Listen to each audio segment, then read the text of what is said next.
Bonjour à toutes et à tous. Voilà comment ça se passe le matin. Il est 8h, 8h15, je sais pas trop. Le calme, c'est le bonheur.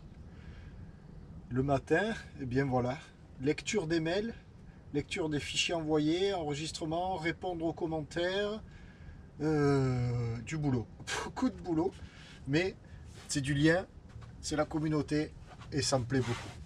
Voilà. Alors, une fois ces choses dites, toujours le petit cahier, voilà, pour retrouver les prénoms des uns, des autres, les coordonnées, afin de faire des réponses personnalisées comme il se doit. Aujourd'hui, programme, eh bien, ce matin, entretien des organes moteurs. Entretien du moteur, qu'est-ce que tu racontes bien? Voilà, révision, vidange et changement de filtre. Alors, je vais évidemment le filmer, mais pas sous forme de tuto complète.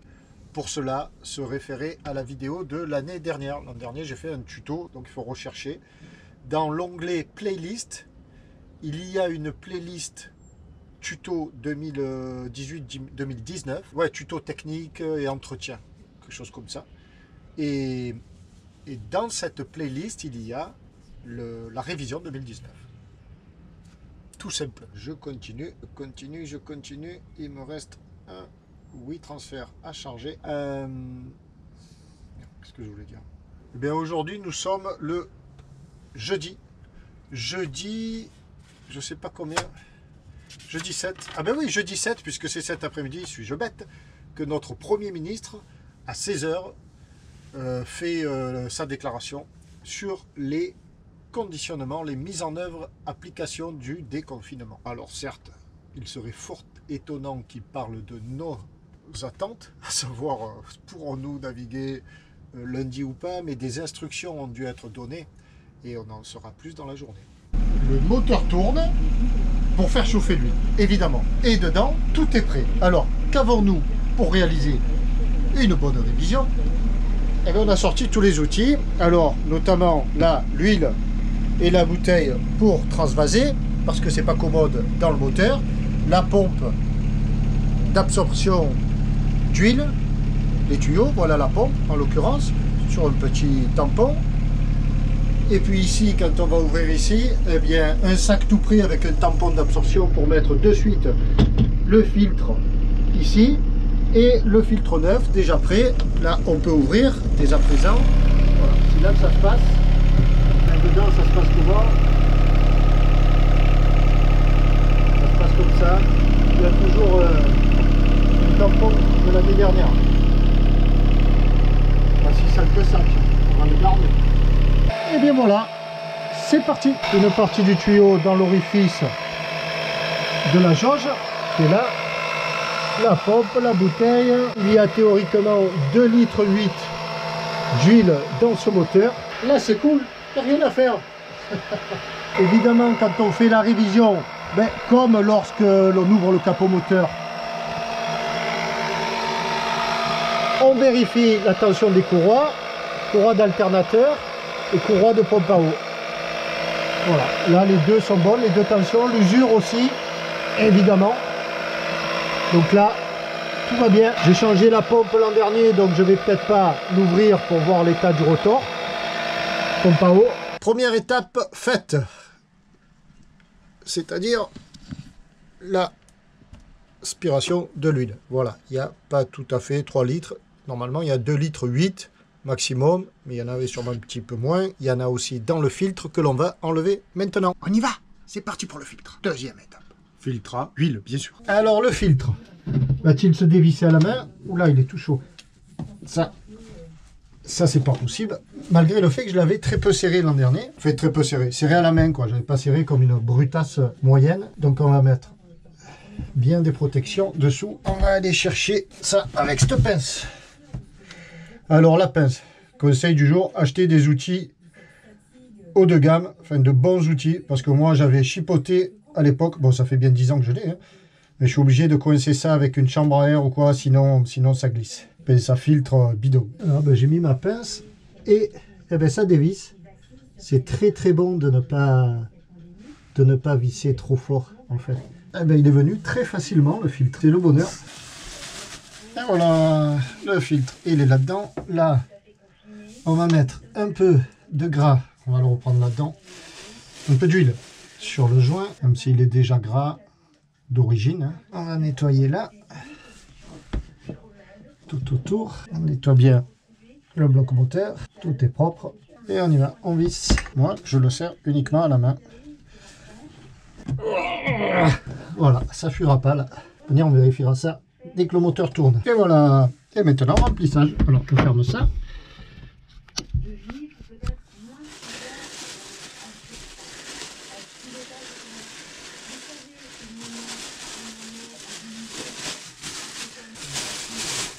Et tout ça, je précise, ces bidons d'huile et tout ça, je vais aller les porter et les vider à l'aire de carénage sur laquelle il y a un espace spécial pour réceptionner les huiles. Évidemment. Voilà, voilà, voilà. Et maintenant, remplissage. Alors, remplissage avec cette bouteille qui fait 900 centilitres. Donc, 3 bouteilles comme ça, et on est bon. Et c'est plus pratique, parce que là, on voit qu'avec le gros bidon, eh ben, je peux pas y aller. C'est plus pratique avec un entonnoir, la bouteille, et c'est parti. Il n'y a pas que les grands classiques de Disney, il y a aussi tous les Pixar, tous les Marvel, tous les Star, passant par le vélo, les blue jeans, ou même les barbecues. Voir s'enthousiasmer pour toutes ces choses, c'est un réel plaisir de le voir, hein, voilà, de cette silhouette de presque 2 mètres s'agiter dans tous les sens, tout en dissortant sur des futilités. On pourrait les voir parler pendant des heures. Vos enfants vont adorer ce programme, et vous savez quoi, moi j'en suis sûr que vous aussi. Merci beaucoup, le monde selon Jeff Goldblum à voir sur... Et troisième bouteille, 3 x 9, 27, il faut mettre 2 litres 8. Oula, oula, oula, oula, oula. J'ai arrêté à temps. Vas-y doucement, Pierrot. Ça va pas verser. C'est fou parce que ça signifie qu'on aura peut-être le côté les films camping et les deux Covid et camping laissent des... Faut y aller doucement, mon Pierrot. Voilà, voilà. Eh ben, c'est fini pour lui. On rebouche. Est-ce que ça a coulé? Alors, la question, c'est est-ce que ça a versé? Ah ben, peut-être qu'on va le voir sur les images. Serré comme un gaga. Ça sert à rien. Bon, on va ranger ça. Allez, je viens de tout nettoyer. Comme on a pu le voir sur les images, parce que j'ai regardé pour contrôler. C'est vachement utile de filmer quand on fait... c'est comme de prendre des photos. Beaucoup prennent des photos pour voir un peu comment ça se passe. Ben moi, j'ai regardé parce qu'il me semblait bien que mon encre avait... Mon huile avait débordé de l'entonnoir et je ne l'avais pas vu. Et c'est lors du second remplissage que ça a beaucoup débordé. Donc j'en ai retrouvé en pagaille au fond. Donc j'ai dû tout nettoyer. C'est chose faite. On a beau prendre toutes les mesures là, mais... Aïe aïe aïe. Bon, j'en ai aussi profité tant que j'étais à l'arrière, là, penché, tout ça, pour vérifier le niveau d'huile de l'inverseur. Donc c'est nickel. Et l'huile est comme neuve. Allez, ça, l'inverseur, c'est... Donc il y a tout ce qu'il faut comme il faut. Maintenant, j'ai fermé la vanne de gasoil. Et maintenant, on va faire le changement de filtre du gasoil, c'est-à-dire celui-ci. C'est parti.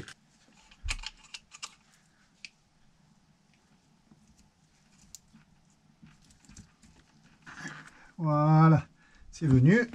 Je protège la bague en mettant le torchon. Oh là là, mais Pierrot, mets des chiffons là-dessous, parce que là aussi ça coule. Alors ça... C'est super pratique. Voilà, on va enlever la bague tout en laissant bien.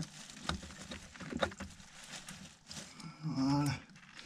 Le filtre, ah ben, ça n'a même pas beaucoup coulé. Voilà, là, ça continue à couler, c'est pas grave.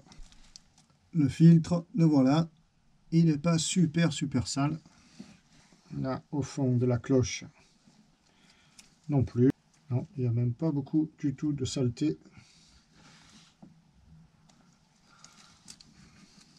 Et bien, on va mettre le nouveau filtre. Voilà, là, je mets le joint. On va un petit peu le graisser, lui aussi, comme toujours. C'est bon.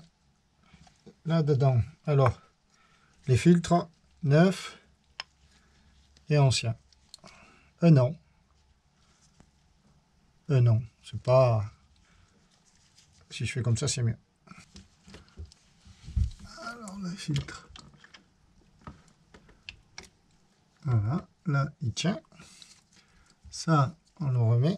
Et la bague.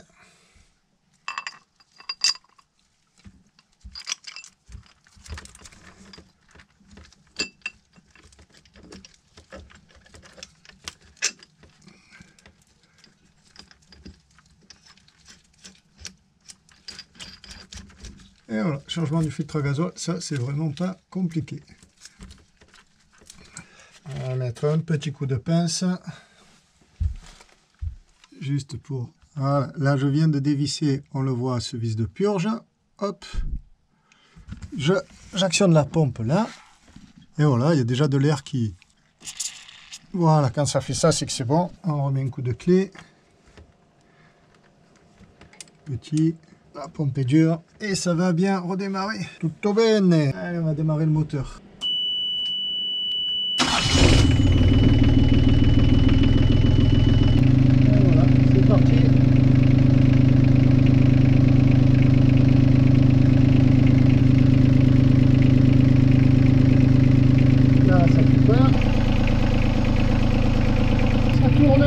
Nickel, on a réouvert la vanne de gasoil, on a refermé là,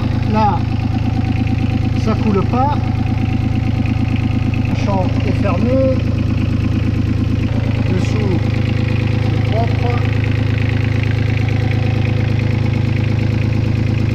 et le filtre à vide.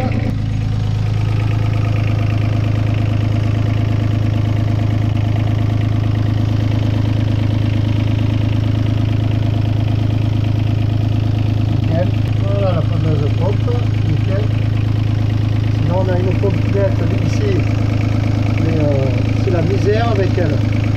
Juste avec ça, ça va super bien. C'est fini. On va laisser tourner un petit peu. Ressortir la jauge, contrôler le niveau d'huile. Et tout va bien. Je veux maintenant rincer le circuit à eau. Je ne sais pas si je le ferai aujourd'hui. Avec un peu d'eau douce. Là, on va vérifier. Remarque, si j'éclaire bien, peut-être que je vais voir hein, si... Ouais, non, c'est propre, c'est même pas la peine de l'ouvrir. Hein. Le filtre, il est nickel. Et ben voilà, c'est fini. Mais quand on fait ça, qu'on referme le coffre parce qu'on a tout rangé, et ben c'est plus cool que quand on l'ouvre parce qu'on va tout sortir. Allez, huile, filtre à gasoil, complément de liquide de refroidissement et checker aussi. Alors, si d'aucuns s'étonnent que je n'ai pas fait le décanteur, c'est parce que moi j'ai un décanteur spécial. Donc le filtre décanteur gasoil eau, ben, il se purge moi. C'est un filtre, c'est pas un décanteur. Enfin, c'est pas où j'ai mis là. Ben, vous m'avez compris. Hein, faut se référer à la vidéo l'an dernier qui relate l'installation de ce nouveau décanteur. Voilà. Alors, ben, à tout à l'heure pour l'enregistrement des séquences. De vos séquences. À tout à l'heure. Alors là, je suis en train de refaire le mini Orin. Le mini Orin que j'ai sur l'encre forcément, quoi. Donc ce fameux petit Orin qui me permet de repérer l'encre quand elle est au fond, parce que il y a une bouée, un petit flotteur rouge, et puis ensuite qui me permet en cas d'enfouissement de l'encre sous un rocher ou autre chose, d'aller clipser un mousqueton là dans cet anneau, de remonter en surface et à partir de la surface de pouvoir essayer de dégager cette encre, de la dégager puisqu'on n'a pas d'autre solution, il faut absolument y parvenir. Pourquoi alors pas le vrai Orin, c'est-à-dire l'Orin, c'est celui dont la bouée remonte jusqu'à la surface? Ben, parce que je n'aime pas trop ça, parce que, admettons, alors ça c'est pour des mouillages dans la zone des 10 mètres, de 10 à 15 mètres maxi, ou moins. Parce que si on mouille par 10 mètres, ben, l'Orin, quand l'encre remonte, le bateau avance, l'Orin, ben, il part dans l'hélice. Et ça, qui ne l'a pas vécu soi-même ou son pote? Tandis qu'avec mon système, là, eh ben, il suffit de faire une apnée. Alors, certes, il faut pouvoir faire une apnée, parce que s'il faut commencer à sortir les bouteilles du coffre et tout ça, c'est un peu la galère. Mais à partir de là, après, c'est très pratique. Déjà, ça permet de voir son encre positionnée au fond, quand elle est soit enfouie dans le sable parce que ça a tiré pendant 3, 4, 5 jours dans du 35 nœuds au mouillage, il se peut que l'encre soit enfouie, on ne la voit pas, et ainsi que les 15 premiers mètres de chaîne ou 20 premiers mètres si on a mis mouillé 60, soit 100. On se dit mais où c'est? Là, il y aura toujours cette bouée qui dépasse. Idem dans les Ah, je veux dire dans les Posidonies, étant entendu que l'on ne doit pas mouiller dans les Posidonies, et ainsi de suite, quoi. Donc moi je trouve ce petit système là très pratique, très commode, je l'aime bien. Donc là ben, j'ai piqué, j'ai traversé, j'ai cousu, et là je fais petit matelotage, je vais repiquer pour l'arrêter.